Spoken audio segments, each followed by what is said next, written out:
Hi and welcome. This is part 3 of our visit with Brieux Turner at Cactus Ridge Farm. I'm Janet and this is Janet's Kitchen Garden.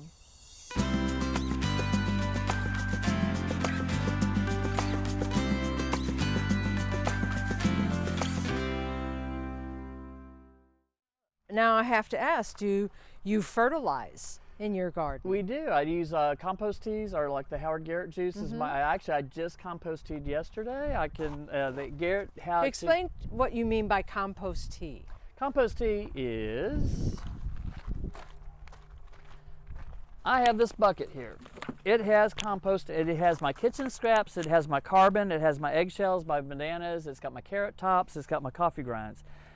How compost tea is made is if you put it in a bigger tub that has a spigot like a wine barrel, you fill it full of water and you let it steep like you'd steep hot tea. And what the science behind that is that water then leaches out all the nutrients out of all that organic matter. When it comes out, it looks like dark molasses, thick, runny water. That is what compost tea is. And so at home, in a commercial branded market, for instance, Garrett Juice Pro's basic is that dark sludge that would come out of a compost bucket.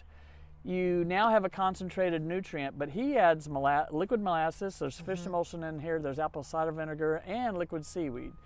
You mix all those components together for a broader A through Z vegetable food that is diluted with water. So when I mix this up, I free pour about 1 to 2 ounces into my watering can, fill it full of rainwater, and I drizzled everything with this yesterday. A liquid fertilizer feeds the plants up to about 3 to 4 weeks, and then it runs out of liquid. Since you're adding water to it, it goes into the plant's root system and foliage feeds them immediately. That's like you putting moisturizer on your skin or chapstick, you feel immediate results.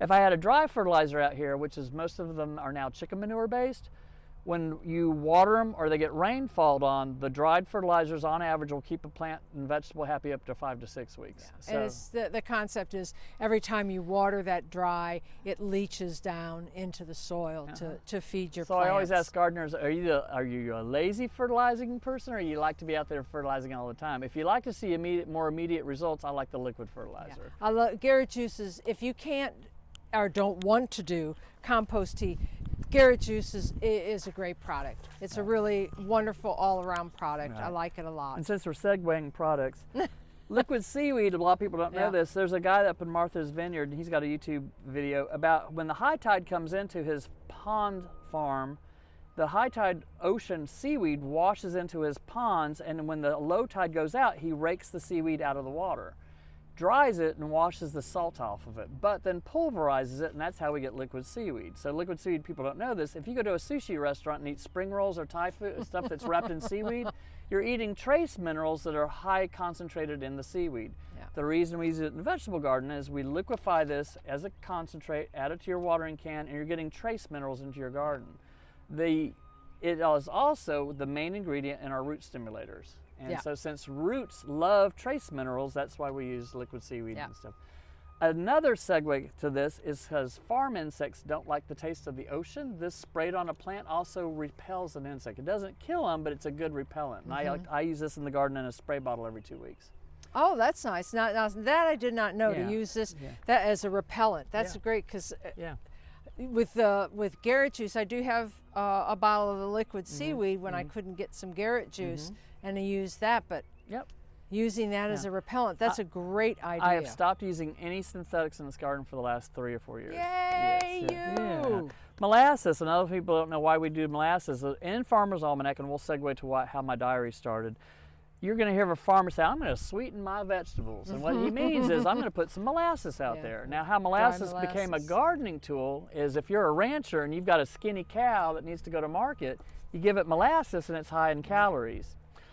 What they learned is when they spilt the dried molasses out in the pasture, it wound up greening everything up because there's nitrogen in molasses. So the reason we use it in our Garrett Juice, or use it direct in our vegetable garden, is your mycorrhizal bacteria that actually chews your soil up and breaks the chunky compost down into a fine silt is encouraged by using molasses. Now you can also buy the molasses in a dry form, and it's a brown crystal looking product, and you can sprinkle that on your soil on the top, or just work it into the topsoil, and you get the same way. You can get them in 20 and 40 pound bags. Yep, there you go. Anyway, that's how the garden's operated out here, is using a rotation of liquid fertilizer, dried fertilizers, and then I get the practice. I've had, for instance, the garlic was infused with cottonseed meal at the beginning when I put the onions and the garlic in. Cottonseed meal was my nitrogen booster. This one was bat guano this year. What was this one this year? This one, alfalfa is another nitrogen booster. Yes, a good fixer. When it breaks down, it leaches nitrogen, kind of like a cover crop would be with clover or hairy vetch. Yeah. On that note, we're going to segue to watering. I used to have a drip system out here, and I could just stand over here and just go like this. I have a garden hose that's connected to the front of the house, and I would run it through a coupling, and then since water is gravitational, I always teach people this. The old thing about hence from Heloise on top of the soil, water goes down to the bottom of the bucket or the bottom of the pot or the bottom of the raised bed. You really can't be for sure, unless you had a 2-inch rain, that the bed is completely hydrated to the bottom. So I watered all this yesterday with my watering can, doing this, right? And I've learned for each 4x8 bed, a 2-gallon watering can will keep it hydrated for about the day, especially with our temperatures today being about mid-60s. So I did this yesterday, and I pulled this out of my rain barrels, but it was enough to keep the shallow-rooted plants happy. But my deep-rooted plants, the tomato's looking happy, it's not wilting, but if you stick what I'm going to segue to is a moisture meter. We sell these at the store. This is a $7 device that has ionized charged metal. There's no batteries in here. This metal reads water. You stick it in like a turkey baster. I'm going all the way down, and guess what? I'm dry as a bone. Dry as a bone. But if I lift it to the top, I've got a little bit of water. It's not still barely showing, but there's enough what we call morning dew that was on here this morning. The soil's just moist enough to keep these hydrated. I am going to have to water here in a couple of hours to get everything hydrated again. The thing about getting it soaked to the depth or beyond the depth of your bed, if your bed doesn't have a bottom, if the bed just sits on dirt, is that you want to encourage your plants to set out deep roots. The deeper the roots can go, the healthier that plant's going to be. The last thing you want is a tomato plant rooted like a lawn of St. Augustine that has roots within the top 2 inches. I get customers that will come to me, especially during tomato season, saying, why are my tomato leaves turning yellow, whereas mine are nice and dark green, even at the bottom? It's usually you're watering in frequently or too often. So again, I just watered this tomato.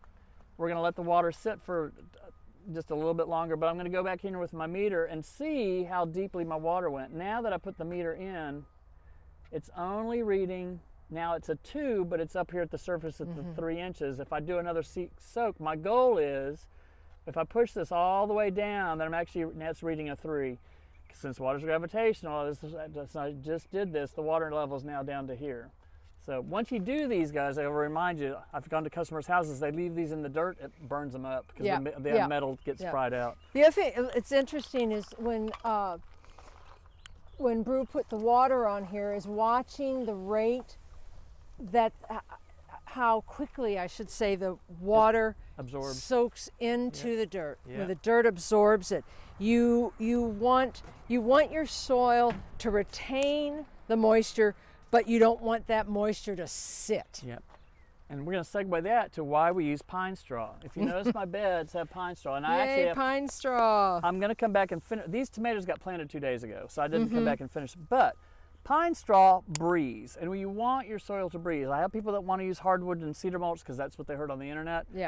Carbon is good in your soil, but if you get too much carbon at the top, it actually becomes what we call hydrophobic, that if it dries out, it will actually repel the water instead of absorbing the water. And if you get a heavy rainfall, which we can get in the springtime, that soil will get so wet you'll have fungus problems. The only fungal repellent I use in our soil is cornmeal, and that's agricultural cornmeal with garlic, and actually wicks away fungus naturally, but it also makes the soil nice and soft and fluffy like cornmeal naturally does.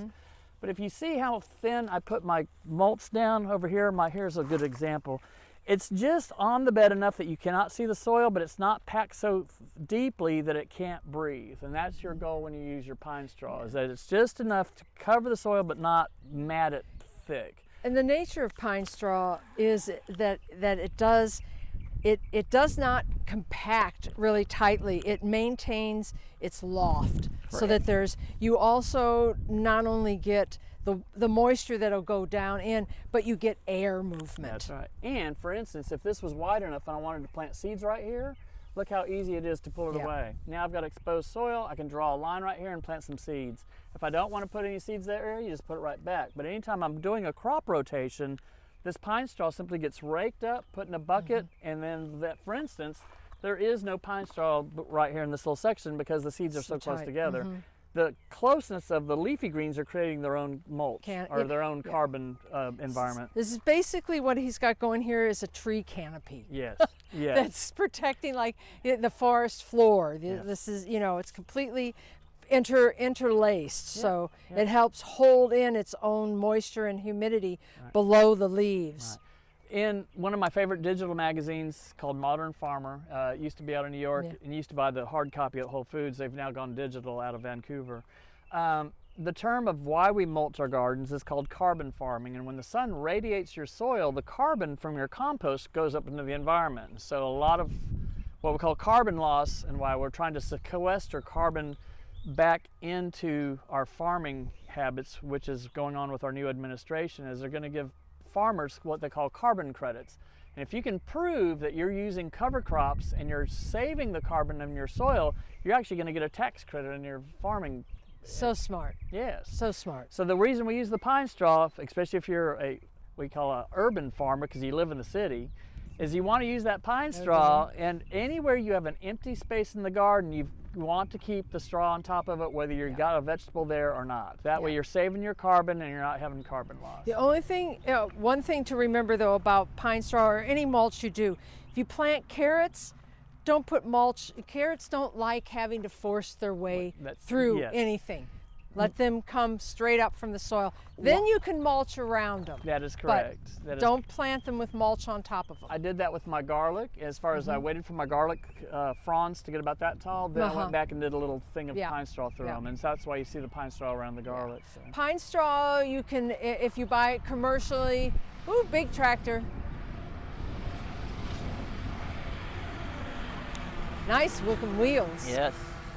And bales. 30, they're what, like a 30 cube?